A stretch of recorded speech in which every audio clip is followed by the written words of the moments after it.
Gênesis, no capítulo 6, nós estamos falando em busca de algo maior.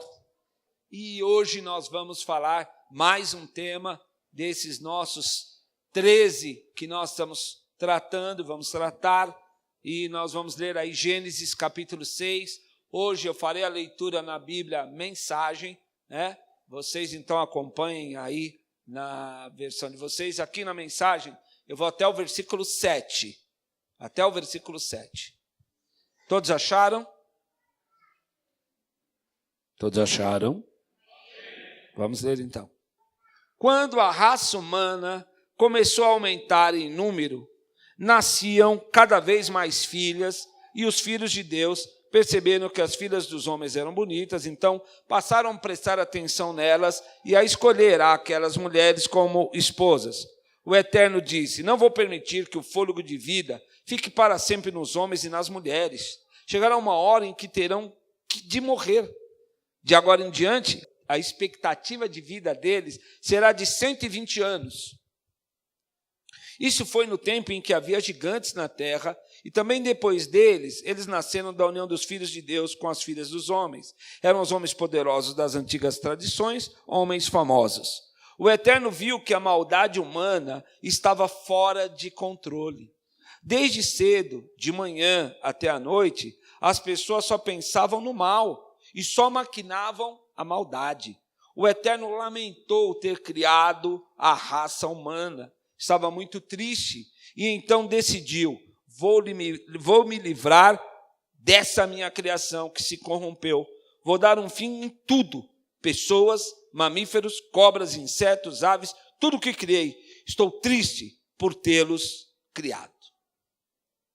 Senhor, a tua palavra, e nós te pedimos, dá a tua graça, a tua bênção, para que nós entendamos a tua palavra e possamos crescer no entendimento dela, em nome de Jesus. Amém. Amém, amados? Algo muito interessante que me chamou nesse nosso tema, que daqui a pouquinho eu vou falar,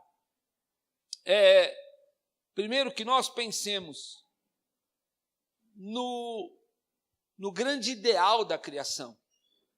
Nós ouvimos as canções, as palavras, a grande bênção da maternidade, como nós celebramos esse dia, como nós celebramos também os pais, como nós celebramos a família, como nós olhamos para as coisas que Deus fez e nós ficamos realmente maravilhados pela criação de Deus. Eu sou entusiasta da criação de Deus. Quando eu vejo as coisas que Deus fez, como Ele fez, a maneira que Ele fez, das mais simples às mais complexas. Eu gosto muito, né, toda a questão não sou astrólogo, nada, mas eu gosto da criação de Deus. Quando a gente vê aqueles filmes que aparece o nosso planetinha azul, né? E eu lembro que eu vi um vídeo um tempo já, mostrando o som dos planetas, captado por grandes telescópios, ou sondas, e mostra os sons dos planetas e do nosso sistema solar apenas, né? E vai lá em cada planeta e é um silêncio, não tem som, não tem. E quando chega no planeta Terra, as sondas captam um som maravilhoso, né? Essa mistura de vozes, de músicas, mau gosto também, tem o funk, aquela corrupção, né, do som, mas tem muita coisa boa. O som é um planeta vivo.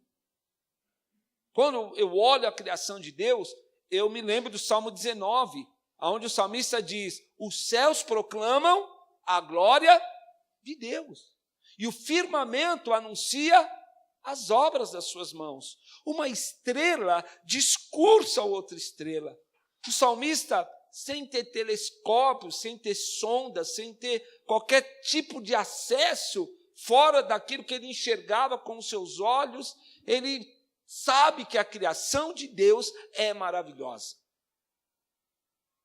Infelizmente, quando ao mesmo tempo em que nós contemplamos a criação maravilhosa de Deus, nós também contemplamos uma sociedade corrompida. Nós contemplamos uma sociedade entregue a suas luxúrias. A gente vê uma sociedade em que a corrupção, a desonestidade, a traição, o abandono da afetividade é cada vez mais presente. A gente vê o homem com gestos tão incríveis, mas também com ações que você cobre o teu rosto e fala, meu Deus, como pode? A explicação começa lá em Gênesis. Havia um reino perfeito. Havia um mundo. Essa criação que hoje a gente vê muitas vezes fragmentada, assolada. Eu estava vendo essa semana que a mineração lá no norte do país novamente põe em risco a floresta amazônica, pulmão do mundo. A gente vê aqui ao nosso lado a violência crescente, a taxa de mortandade entre jovens cada vez maiores. Nós estamos, no Brasil, enfrentando de novo uma crise de HIV. Por conta, talvez, dos novos coquetéis, dos novos remédios, as pessoas estão descuidadas. Não que eu recomende o cuidado, era melhor que houvesse um ambiente saudável, uma relação saudável, honesta. Mas o fato é que aquilo que Deus falou para Adão, lá em Gênesis 3, está se cumprindo. Maldita é a terra por tua causa. Aquele reino, aquele mundo perfeito em que Deus criou, colocou o homem como gestor, é a palavra da moda, né? Gestor, para criar, para administrar, para reproduzir, para se alimentar, para cuidar. A gente vê a cada dia essas coisas degringolando, ladeira abaixo, uma expectativa de julgamento muito forte. Porque, como nós estudamos pela manhã, o nosso Deus vem. E quando Ele vier, não virá como da primeira vez. Por isso, nós vamos nos debruçar sobre o tema A Vida no Reino dos Homens. A vida no reino dos homens. E, obviamente, para falar reino dos homens, é que eu introduzi dizendo sobre o que é o reino ideal de Deus. Ou, pelo menos, o que Deus havia idealizado. Lemos Gênesis 1 e 2 e vemos a criação. Ficamos maravilhados com a criação de Deus. Ficamos como Deus faz, quando a gente vê as várias espécies, por exemplo, de orquídeas, de pássaros, né? De animais, de peixes, de mamíferos. É incrível o que Deus faz. Quando nós olhamos para o homem, então, ficamos admirados desse corpo tão frágil, mas tão complexo, tão maravilhoso, como as coisas são tão encaixadas, né? Quando a gente olha, fala, meu Deus, como é impressionante a tua criação, como é maravilhosa a tua criação. Há um reino de Deus. Há um reino de Deus onde todas as coisas redundavam em glórias a Ele, mas o homem vivia bem. O homem não conhecia palavras como doença, não conhecia palavras como morte, não conhecia palavras como traição, desgaste, depressão. Havia um reino onde todas as coisas, os animais caminhavam em harmonia com os homens. Os homens em perfeita harmonia com a criação. Esse lugar chamava-se Éden. Lá, tudo bem, cientistas, estudiosos querem refutar isso como história da carochinha. Eu não acredito, eu creio na criação de Deus. Façamos o homem a nossa imagem e semelhança, a maior expressão do amor, da bondade de Deus, a criação do homem. Primeiro Adão depois ele fala, poxa, ele não pode coexistir sozinho. É preciso fazer uma adjutora, uma auxiliar que lhe seja idônea. Cria-se a mulher, essa belezura. Então ali está o gênero humano, a raça humana, homem e mulher, macho e fêmea.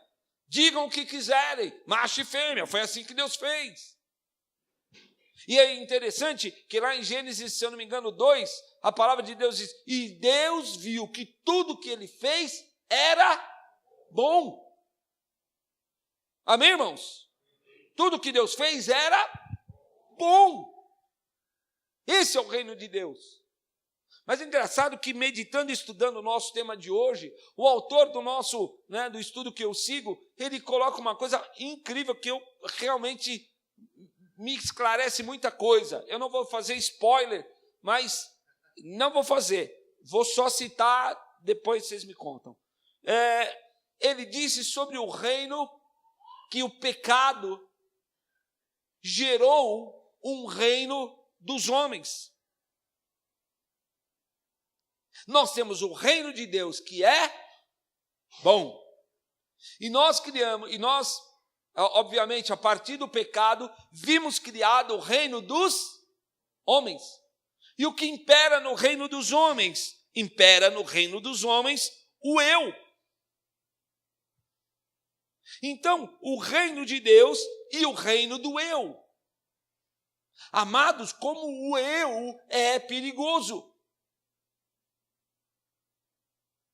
Como o nosso egocentrismo. E você olha, você fala, puxa, é verdade. Por que as guerras? Porque algum eu, o reino do eu, o egocentrismo, as grandes guerras acontecem por causa do eu. A traição acontece por causa do eu. O abandono acontece por causa do eu. O relato de Gênesis 6 é horrendo. Deus diz, eu me arrependo de ter criado o homem. Eu vou destruir a raça humana, animais. Por isso, irmãos, por isso que a gente brinca, né? Os bichos não gostam dos homens. Aliás, vai ser o meu próximo livro. Não escrevi nenhum ainda, mas vai ser o próximo. Está escrito aqui, eu vou destruir tudo, animais, mamíferos, eu vou destruir tudo. Porque esse homem é mau. Tudo vai ser aniquilado, vai ser destruído por causa do homem. Porque a sua conduta, o seu reino, aquilo que ele quis estabelecer e fez e faz na terra, contamina a terra. O reino do eu. Ele se desenvolve. E nós vimos lá a extensão da maldade do reino do eu. Cada vez pior. Cada vez pior, a maldade se multiplicando. Gênesis 5 diz que o pecado se multiplicou na terra. A maldade se multiplicou na terra. O reino do eu se desenvolve em profundidade, porque também a Bíblia diz que todo o desígnio do homem passou a ser mau. Isso é o conto quando Eva, enganada pela serpente, não mensurou. Nem Adão, que sabia antecipadamente, sabia do que tinha que fazer e não fez. Como nós, muitas vezes, nos deparamos com as coisas que nós sabemos. Mas o mal está tão arraigado, tão profundo, que todo o desígnio do coração do homem passa a ser mal. E esse foi o engodo de Satanás, porque ele disse para Eva, come, porque você vai ser igual a Deus. Come, porque Deus está te sonegando. Aliás, falamos isso de manhã. Hoje há uma ideia de que Deus muitas vezes nos esconde, nos oculta, nos priva de bênçãos que é nosso direito. Eu tenho muito medo O meu pai, já falecido, se tinha uma expressão que era falar, e acho que ele vai tremer agora lá na cova. Ele odiava a expressão, quando ele via alguém falando, eu reivindico, sai de perto, que ele dava uma respirada, levantava a sobrancelha e...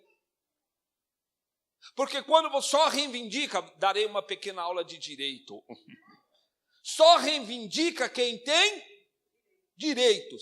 E esse é o meu medo, o reino do eu é cheio de direitos. O reino de Deus é cheio de o reino do eu, foi isso que eu falei? O reino do eu, muito bem, Nair, você está mais... Nair sempre ajudando, ajudou Jesus na ceia, está aqui nos apoiando. Brincadeira, né? O reino do eu é reivindicatório. Eu tenho direito. Eu me lembro de ter ido pregar numa igreja e eu já estava meio abilolado das minhas ideias, voltando à Bíblia, cansado daquela pregação triunfalista que eu vivia. E eu me lembro de ter ido na igreja, era convidado, preguei só o básico. Jesus é a luz e ele não gosta de cuscuz. Né? Mensagem básica. Jesus é luz, pronto, não tem erro. Aí eu entreguei a palavra para o pastor da igreja, ele pegou o microfone, falou assim, amém, igreja! A igreja, amém!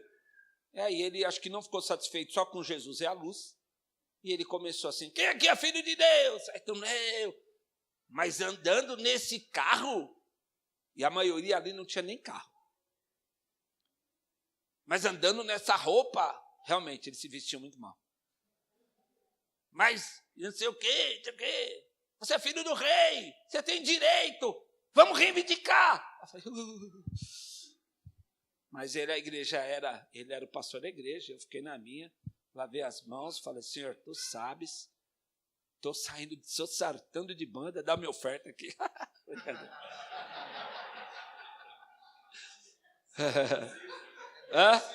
Porque ninguém é de ferro, né, irmão? O reino do eu, né?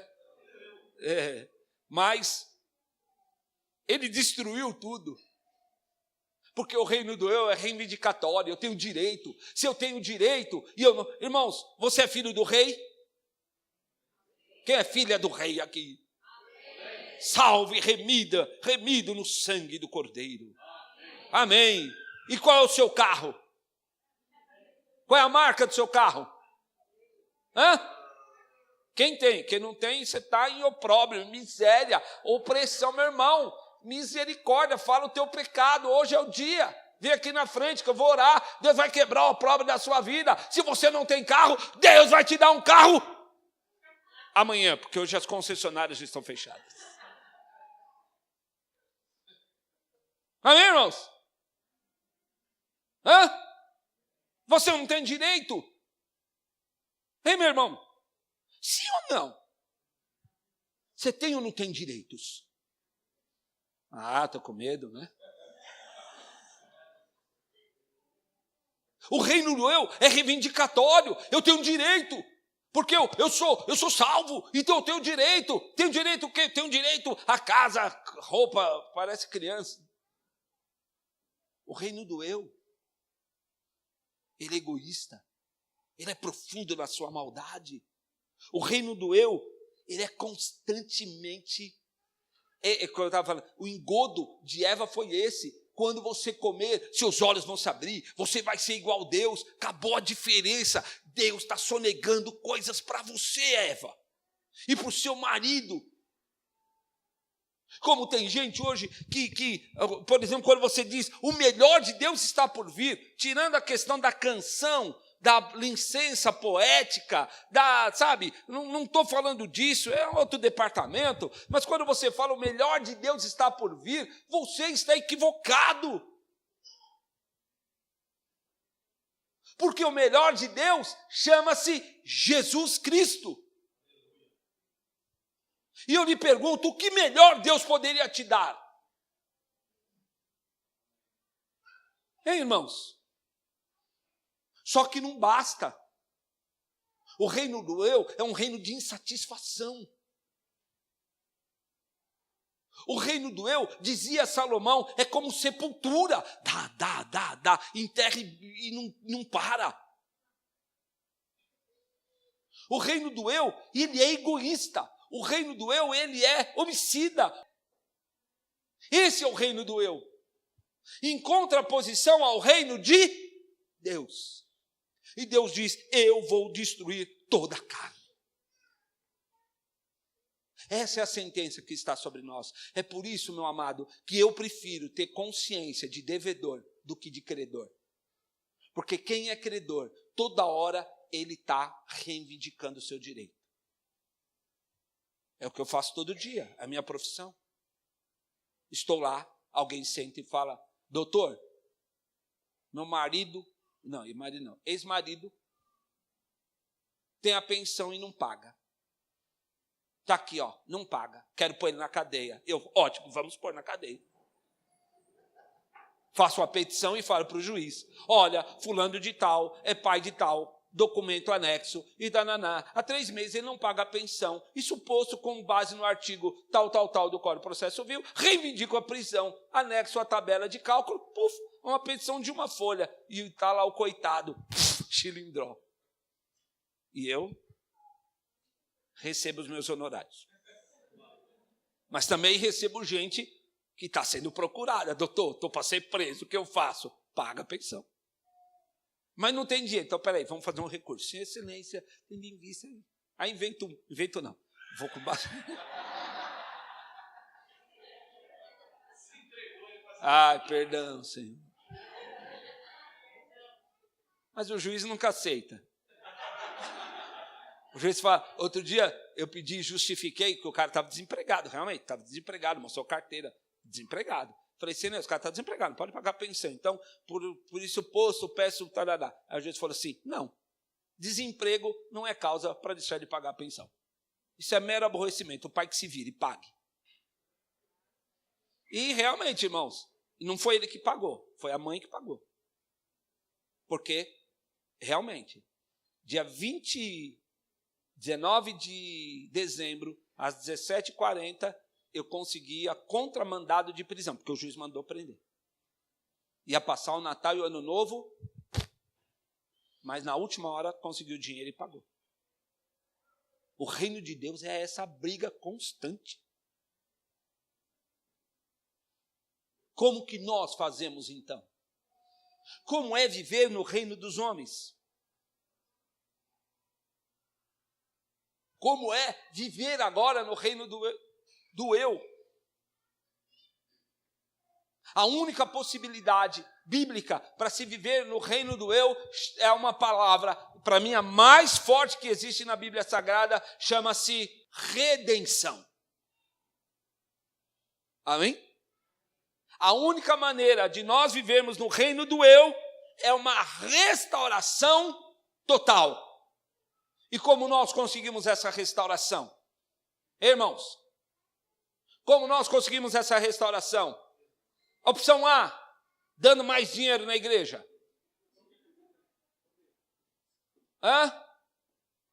Irmãos, opção B, daí o que eu não tenho, eu nem preparei essas opções, eu que inventei agora. Essa liberdade. Opção B, fazendo obras. Sendo bonzinho. Como alcançarmos uma redenção? Deus diz lá claramente, eu vou consumir toda a carne sobre a terra.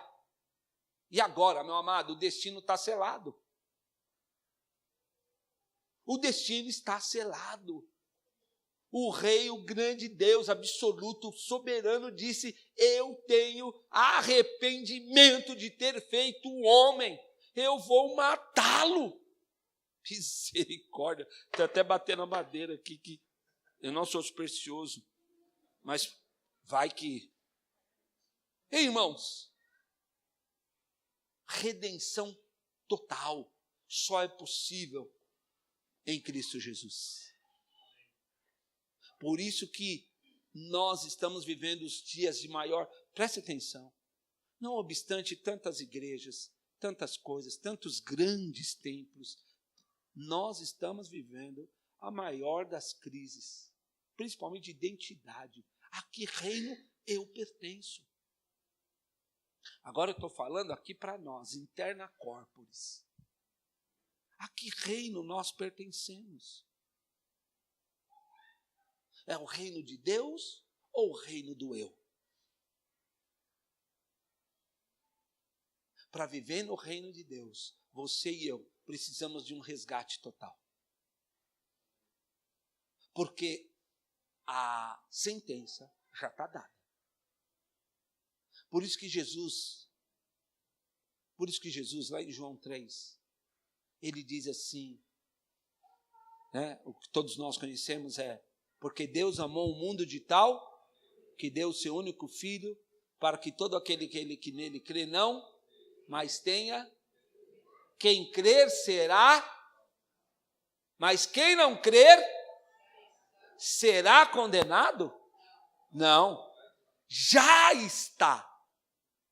Qual que é o nosso estado sem Deus? Condenação. Condenação. PT, meu amigo. Não é Partido dos Trabalhadores, pode ser também. Perda total. Você ouviu? Tem muita, por isso que eu digo que o reino do eu, ele é reivindicatório. Ele é cheio dos privilégios. Porque tem gente que diz assim, até incorretamente, eu sei que a gente fala, eu aceitei Jesus, o dia em que me converti. Eu sei que a gente fala isso, é um modo, talvez não tenha outro modo de falar. Mas a verdade é que quem aceitou você foi Deus. Que quem converteu você foi Jesus. Não foi você que o amou. Aliás, João diz lá na sua epístola, nós o amamos porque ele nos amou primeiro. Só é possível viver no reino dos homens, no reino do eu, quando nós voltamos lá, primeira lição, para o alto e além. Só podemos viver no reino de Deus quando nós descobrimos que o menos é mais. Amém?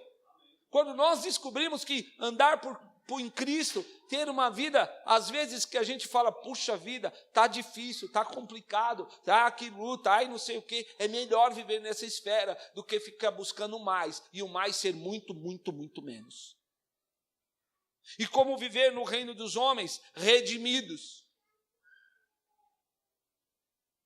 Esse foi o sacrifício do Senhor. Essa é a abrangência, e algo tão especial é que a salvação vai alcançar na sua plenitude toda a criação, porque a visão de João é, e vi novos céus e nova terra. O que nós devemos fazer, como viver no reino dos homens? Viver para a glória de Deus, vivendo buscar as coisas lá do alto, lutando contra o reino do eu. Quem se combate aqui todos os dias? É difícil. Mas essa é a nossa luta terrena. O apóstolo Paulo fala aos Colossenses, se dispa do velho homem, revista-se do novo homem. Ele fala aos Gálatas, produza o fruto do Espírito, lute contra a sua própria carne. Amados, viver no reino dos homens só é possível para aqueles que estão redimidos em Jesus Cristo. Eu já achei que para poder viver e viver no reino dos homens ou no reino de Deus, era preciso ser ou ter poderes financeiros, poder social, poder humano. Vocês estão entendendo a contradição do reino, ou da pregação de reino que nós temos ouvido? Um reino centrado no eu. um reino centrado nas minhas necessidades, um reino centrado onde quem está no trono? Eu estou no trono. O ego está no trono. Enquanto o ego estiver no trono, a plenitude do reino de Deus não será amplo na sua vida. Aliás, tem uma música que a gente cantava bem antigamente, que tinha até umas críticas teológicas assim, sobre ela, mas a frase cabe agora. Diz assim: Jesus, te entronizamos, declaramos que és rei.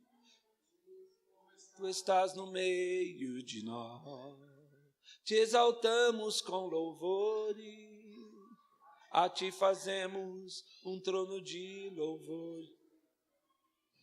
A ti fazemos um trono de louvores, a ti fazemos um trono de louvores. Ó, vem Jesus e toma o teu lugar.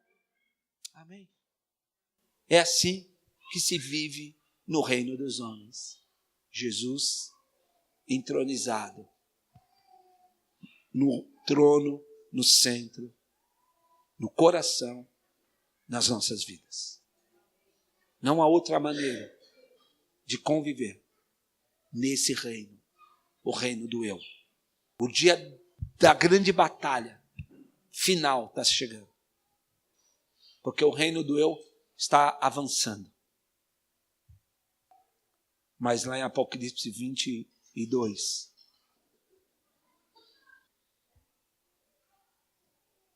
Apocalipse 21 fala que o reino de Cristo sobrepujará a todos os outros, e o reino dele não tem fim. Amados, o convite é: vamos viver com Cristo entronizado no reino dos homens. É a única maneira possível e imaginável de vivermos bem. Porque quando Cristo está